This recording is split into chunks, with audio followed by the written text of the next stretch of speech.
To New York now, and Harel Chorev, a senior researcher with the Moshe Dayan Center for Middle Eastern and African Studies, Tel Aviv University. Thank you for staying up and being with us.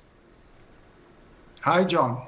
Okay, so here's the US Secretary of State on the new leader of Hamas, Yahya Sinwar, who replaces Ismail Haniyeh, who was assassinated just last week. Here he is. He has been and remains the primary decider when it comes to concluding a ceasefire.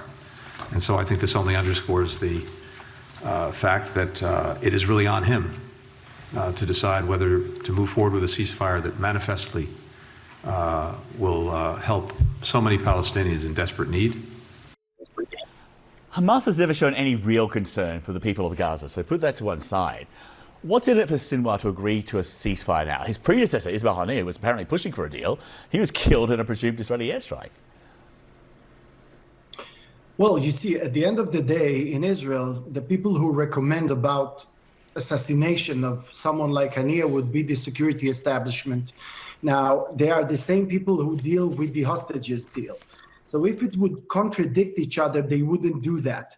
And the reason is, so we hear, is because Haniyeh was counterproductive more than he was useful for the hostage deal. Absurdly, it seems that Sinwar is probably someone who is easier to do business with, as it seems now, as odd as it sounds.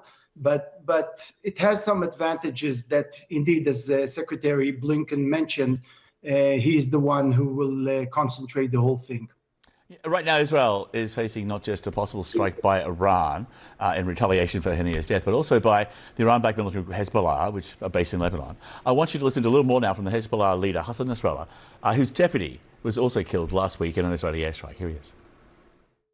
After the assassination of the martyred leader Ismail Haniyeh in Tehran, Iran finds itself obliged to respond, and the enemy is waiting in a great state of dread and confusion.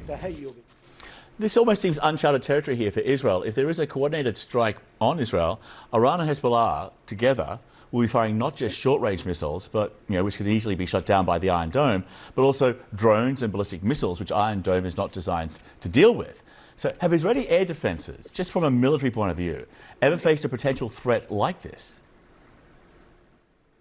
Well, yeah, it worked very well last time, of course, with the assistance of the allies, with of course, the Americans and the British and other Arab Air Force in the area. It worked perfectly well, but not only that, but also the three layers systems of Israel, including the Arrow system and, of course, the David Slingshot, not just Iron Dome, and not to mention other experimental devices that were probably used at that time. So you can see the reflection on the Israelis. They're not hysterical these days. They are okay. They trust their security establishment, and they trust their allies. So in that sense, I think it's not worrying the typical Israelis. It's more about how this thing can deteriorate, of course. But just sort of in comparison to what happened last time when Iran did fire more than 100 ballistic missiles at Israel,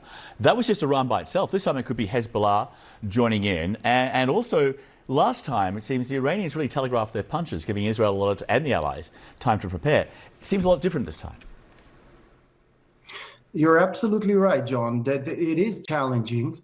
And I must say something that I think most of the viewers are not aware of. It's not about, they don't want to retaliate about the killing of Haniyeh and Shuker, who, by the way, killed 241 U.S. Marines in 1983. It's not about this. It's a much more strategic goal, which is to stop the war in Gaza without a hostages deal.